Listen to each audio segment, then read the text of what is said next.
Madam Speaker, the members' resort to personal attacks and dealing in conspiracy theories speaks to a larger issue.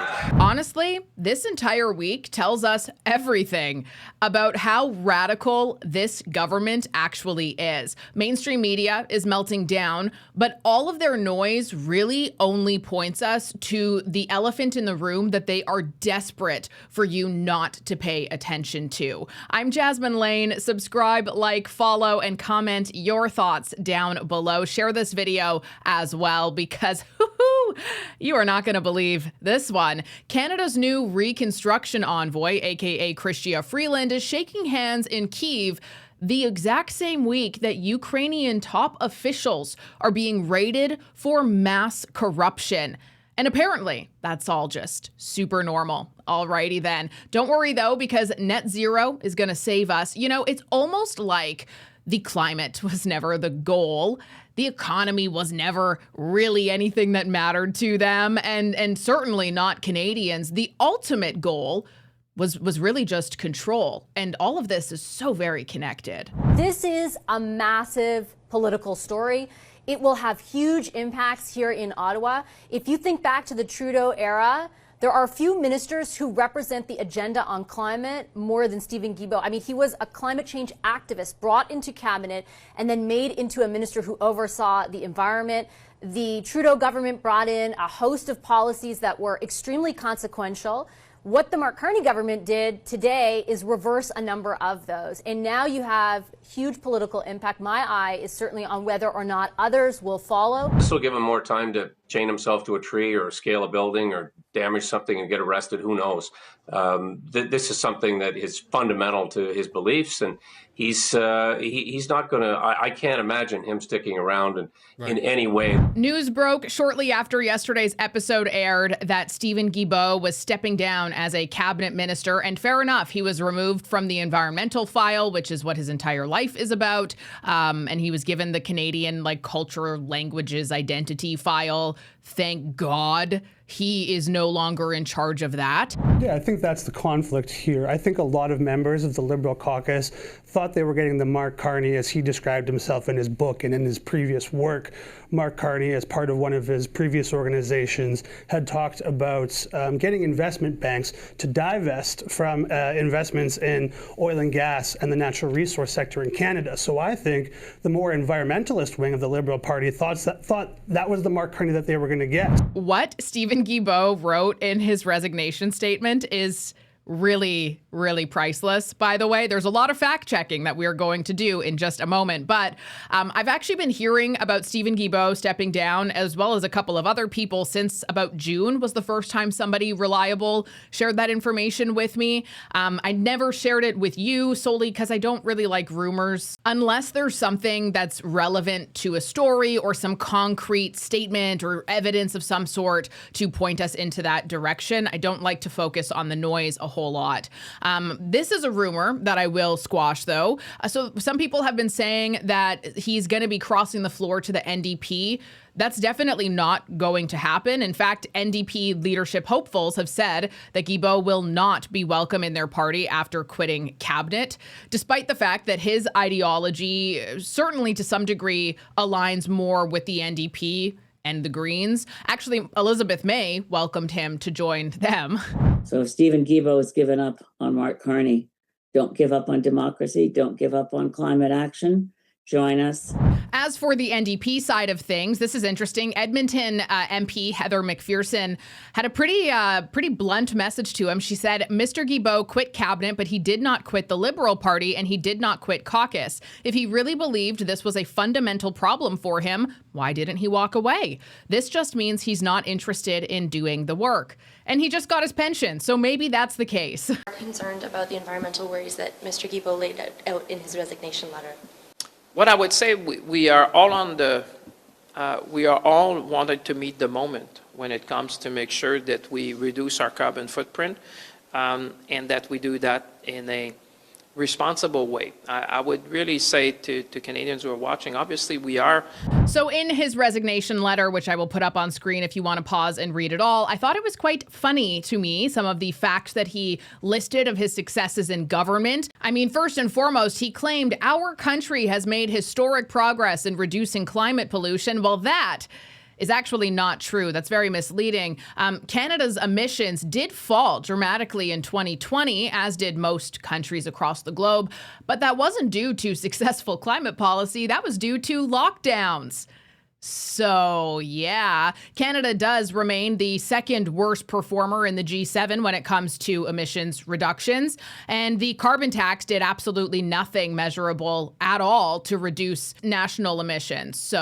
And in classic political self-crediting, aka we wrote the plan so we get all the credit, he also says that they implemented Canada's first emissions reduction plan, which put us on a downward trajectory, except Environment Canada shows a different story, which is that emissions rose again post-COVID. The oil and gas sector stayed basically flat, and transportation emissions remained unchanged. So the actual results of that claim, that never actually happened. He then boasts about eliminating harmful single-use plastics. Well, the court ruled that his plastics ban was illegal, unscientific, and unconstitutional. The government is now appealing, but the ban itself has indeed been overturned. So he's bragging about a policy that was given all of those labels and also no longer exists. He says we made historic investments in arts and culture during the COVID crisis.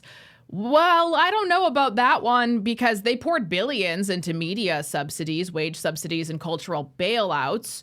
So if big investments mean political payments to favorable groups, not improvements in our nation or culture, then okay, yeah, sure, you definitely did that. It's also kind of funny because he writes in here that he opposes the MOU between the federal government and Alberta because it will move us off our climate targets, which is interesting because not a single one of the targets that he has referenced are achievable in any way at all. Net zero by 2050.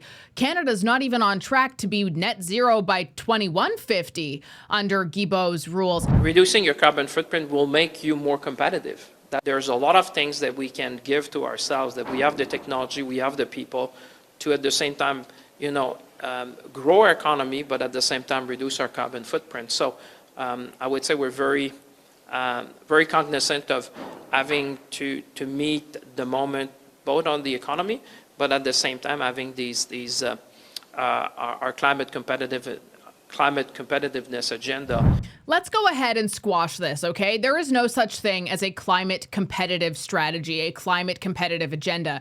That actually doesn't exist. It is completely contradictory and completely a lie with everything that net zero actually means. Do you want to know what a net zero nation looks like?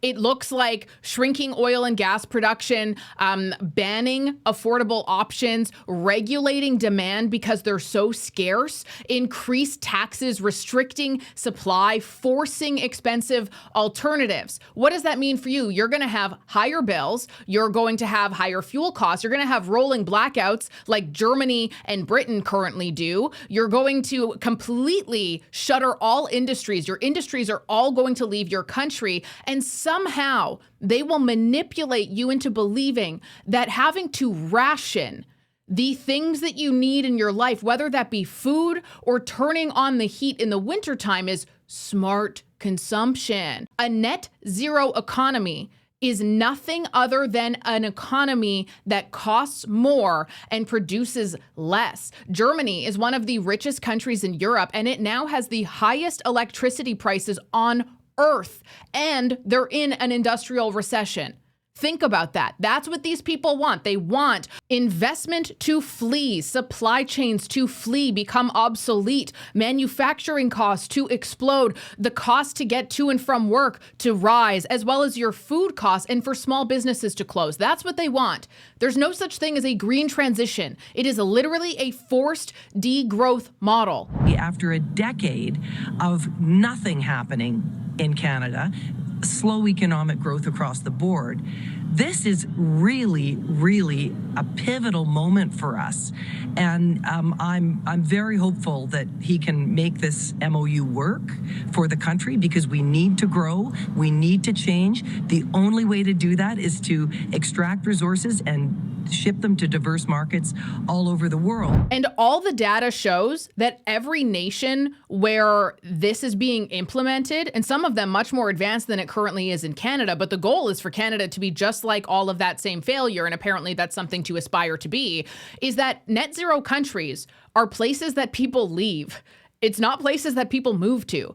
People are moving to Japan, the UAE, the United States of America, Hungary, even in some cases, these nations that have actively rejected the net zero timelines. And guess what every single one of those nations has? Cheaper energy, better wages, growing populations, more industry, and much higher economic competitiveness. And it is about damn time that we stop just listening to this. We need to be actively pushing back and rejecting this, because most people have no idea what a net zero economy is. They have no idea what carbon footprint, what the actual ramifications and intent of what your quality of life is going to be like once all of that comes to fruition. Socialists often start by distributing wealth.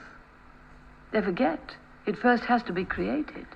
For the truth is, Mr. Chairman, that the creation of wealth is the most fundamental of all social services. Let's be real, taxes are already insane. But if you still haven't filed or owe back taxes, the IRS is about to make life very miserable. October 15th is the deadline, and if you miss it, they can literally freeze your bank account, garnish your paycheck, and even take your property. And, well, they're not really known for mercy in these situations, are they?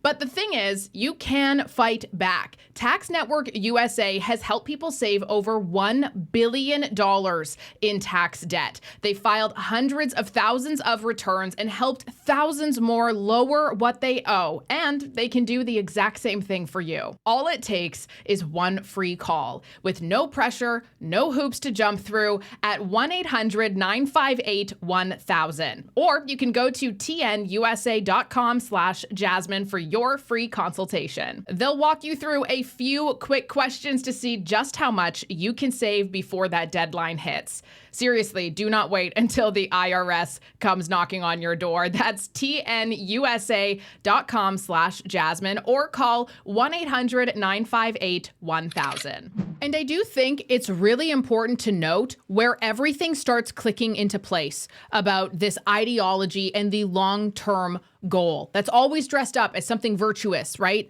That you're a good person if you support this. And that's how they get you.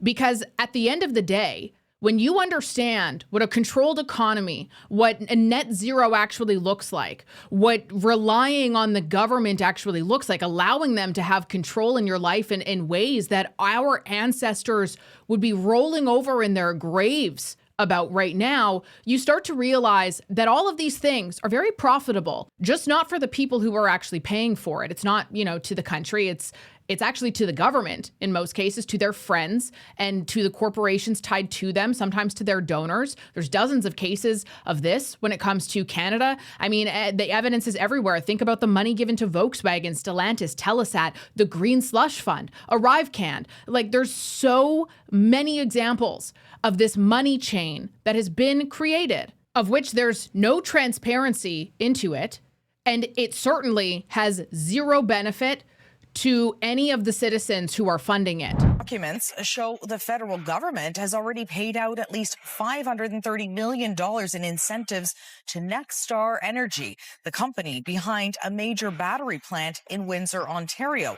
Ottawa has pledged to deliver a total of $10.5 billion in federal funding to the company. And isn't it kind of weird to you that if the goal here is that pipelines and oil are these dirty relics that are so not the future, there's no proponents, nobody cares about them, why on earth is there a forced Indigenous partnership? Like, does that make any sense to you at all? There isn't in the Nexstar battery plant. So you have forced Indigenous ownership partnership when it comes to a project that's privately funded. But when it comes to projects that are getting billions in federal subsidies in order to exist, there's no Indigenous ownership of that. Like, isn't that weird to you? It's like the politics here make absolutely no sense at all. In fact, there's also tons of different LNG projects that don't have Indigenous ownership or partnership in some cases. Yeah, sure, they may need approvals, but there's no EV plants that have, Indigenous stake of any significance. So it's just kind of weird to me that if all of these projects are supposed to be about, national unity and culture, that Indigenous ownership is optional for all of these EV green mega projects that are supposedly the future, that are backed by billions of taxpayer dollars, but mandatory for privately funded pipelines, which are supposedly archaic, way of the past, and bad for everybody. Like, all of this just seems really odd to me and really corrupt, dare I say. The Prime Minister has vast conflicts of interest with Brookfield. That's why the Ethics Commissioner specifically told him not to meet with Brookfield.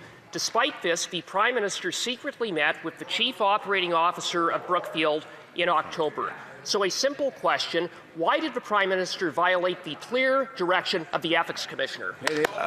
Madam Speaker, the member's resort to personal attacks and dealing in conspiracy theories speaks to a larger issue.